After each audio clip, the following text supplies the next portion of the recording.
Estamos aquí para hacer una entrevista a la doctora María Alejandra Ramírez, abogada de la Universidad Libre, con maestría en Defensa de los Derechos Humanos de la Universidad Santo Tomás. Igualmente es la coordinadora de proyección social de la Universidad Libre, docente e investigadora, y actualmente también se desempeña como docente del diplomado de la Alianza Interétnica para la Paz. Doctora María Alejandra, cuéntenos cuál es la importancia del enfoque de género. Un cordial saludo para todos y todas. En el marco de entender cuál es la importancia de la perspectiva de género en el mundo, en Latinoamérica y especialmente pues en un país como el nuestro, ¿cierto? Digamos que tenemos que entender qué significa el género, ¿cierto? Y el género son esos roles o asignaciones que se imponen a los hombres o las mujeres por el simple hecho de tener ciertas características biológicas que tienen que ver con lo que es un hombre o una mujer, ¿cierto? Entonces, digamos que estos roles, estereotipos o asignaciones que se dan imponen unas cargas distintas sobre hombres y mujeres, ¿sí? Y en ese sentido, pues imponen también unas discriminaciones y violencias en el marco de entender lo que es el género. Y en el marco de entender lo que es la historia de exclusión y discriminación de las mujeres, ¿sí? Podemos decir que la perspectiva de género es coger unas gafas y ponérselas, ¿sí? Y mirar esas particularidades de cada persona para hacer la realización de sus derechos, para garantizar, para proteger y respetar sus derechos, ¿sí? Y es entender que no todos los seres humanos estamos en unas circunstancias de igualdad, ¿sí? Entonces hay desigualdades en el sentido de lo que tiene que ver con el género, hay desigualdades en lo que tiene que ver con la clase, hay desigualdades en lo que tiene que ver con pertenecer también a un pueblo étnico, ¿no? ¿Sí? Entonces, ponerse una perspectiva de género es empezar a realizar los derechos en esa clave, ¿cierto?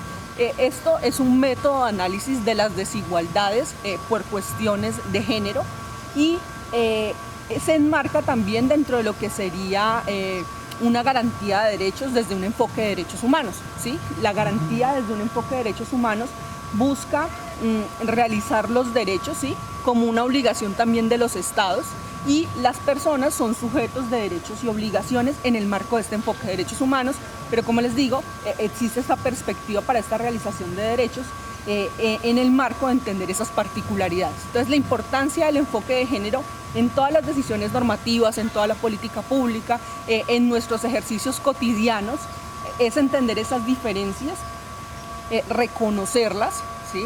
Y decir, tenemos que cambiar esto, ¿sí? ¿Cómo podemos cambiar esto?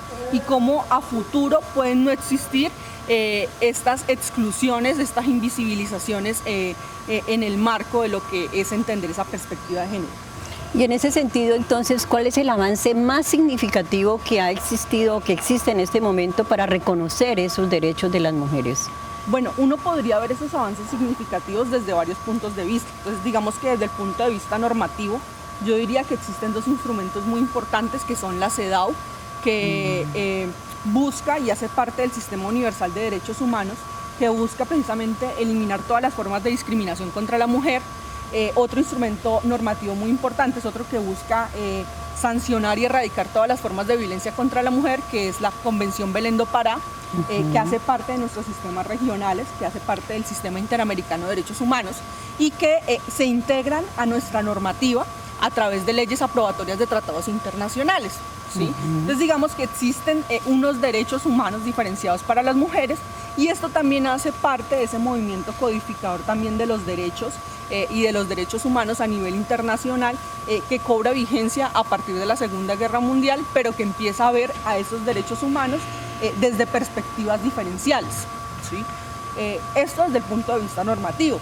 Desde el punto de vista social y cultural, digamos que hay unos avances, sobre todo desde el movimiento de mujeres, que ha venido planteando la necesidad de replantearnos esas prácticas cotidianas que nosotros también tenemos, y digamos que hay un tema muy importante, es el que tiene que ver con el cuidado, y económicamente también se reconoce al cuidado como una labor que aporta incluso al Producto Interno Bruto, ¿sí? Entonces, digamos que esos reconocimientos históricos del papel de la mujer y de esos roles que históricamente se han asignado a las mujeres y los impactos que, por ejemplo, tiene en la economía, ¿sí?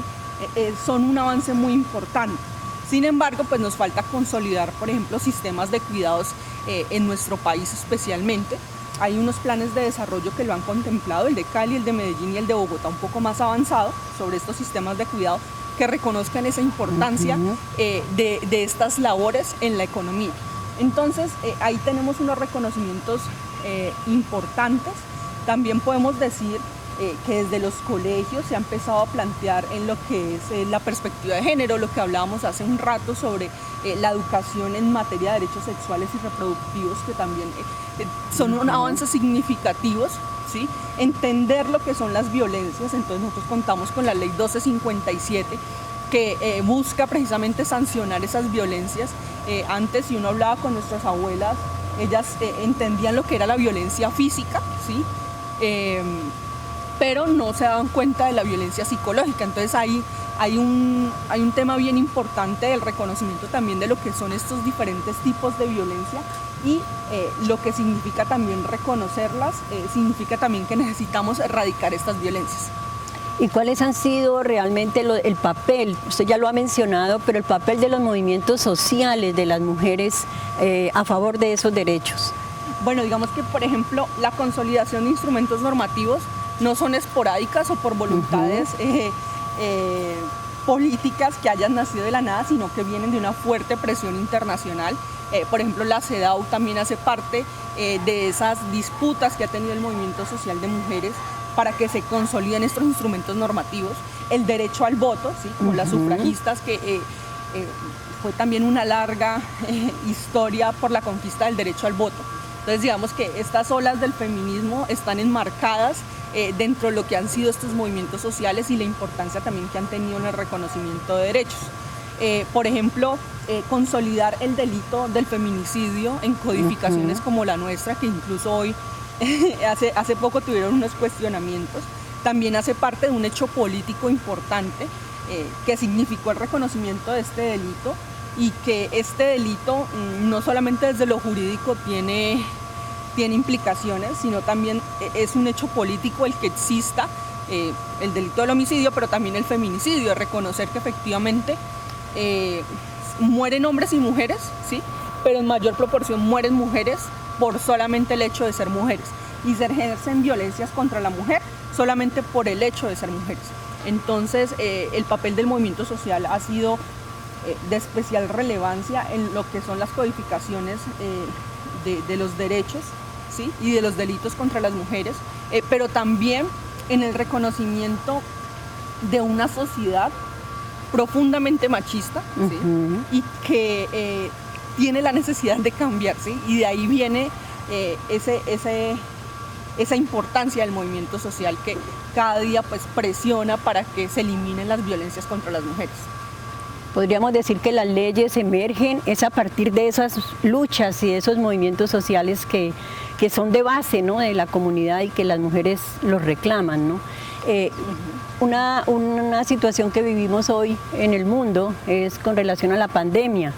¿Qué está pasando, digamos, en América Latina, en Colombia, con este tema que usted mencionaba sobre el cuidado y con el tema de los feminicidios y la pandemia, por ejemplo? Cuéntenos un poco. Bueno, en pandemia se evidenciaron muchísimas denuncias en lo que tiene que ver con las violencias basadas en género, ¿cierto?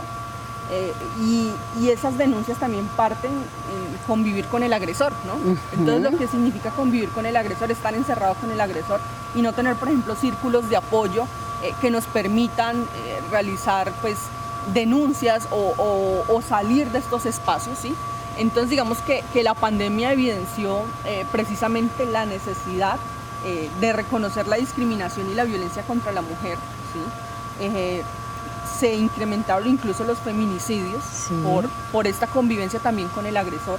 También pues se afectó fuertemente la salud mental de las mujeres que tenían que realizar un doble trabajo, ¿no? Un doble esfuerzo, que es primero pues trabajar, ¿sí?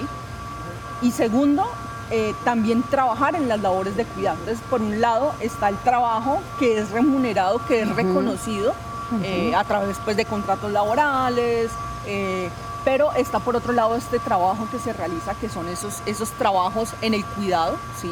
Y que también son importantes reconocerlos económicamente dentro de las familias. Por eso, pues digamos, los avances más significativos pueden ser en nuestros pues, abuelos cuando se pensionan, donde las mujeres también tienen derecho a estas pensiones, porque para que el hombre pueda salir a trabajar, en el caso pues, de sociedades tan profundamente machistas como la nuestra, la mujer tiene que quedarse en casa haciendo estos trabajos, pero estos trabajos no han sido históricamente reconocidos. Entonces, ahí hay una labor importante, pero también hay unos estudios, incluso del DANE, que muestran que algunos hombres hacen labores de cuidado, pero son en mayoría mujeres. Entonces, por cada 8 horas que las mujeres hacen de labores de cuidado, los hombres harán 2 o una hora, ¿sí? Entonces hay una diferencia sustancial y esto, según la OCDE, incluso impide que las mujeres sigamos avanzando en conquistar espacios laborales, ¿sí? Que se profundicen esas discriminaciones contra las mujeres también en esos espacios laborales. Entonces, si tú vas a tener un hijo como mujer, no te van a discriminar igual a un hombre. Un hombre padre no lo discriminan en una empresa o no lo dejan de contratar por el hecho de ser padre, ¿sí? Y no lo dejan de contratar por el hecho de que es una persona joven que a futuro puede ser padre, ¿sí? Entonces, digamos que ahí entendemos que esas desigualdades en las asignaciones del cuidado tienen una importancia relevante en cómo entendemos también la sociedad. Entonces, a partir de eso que nosotros consolidamos en casa, ¿sí? También vamos transformando la sociedad. ¿Y cómo se ha introducido en la normativa el tema de la violencia contra las mujeres? Cuéntenos de esto. Bueno, hacíamos un recorrido también por lo que eran los instrumentos internacionales, pero en Colombia tenemos un instrumento muy importante que es la Ley 1257, ¿sí?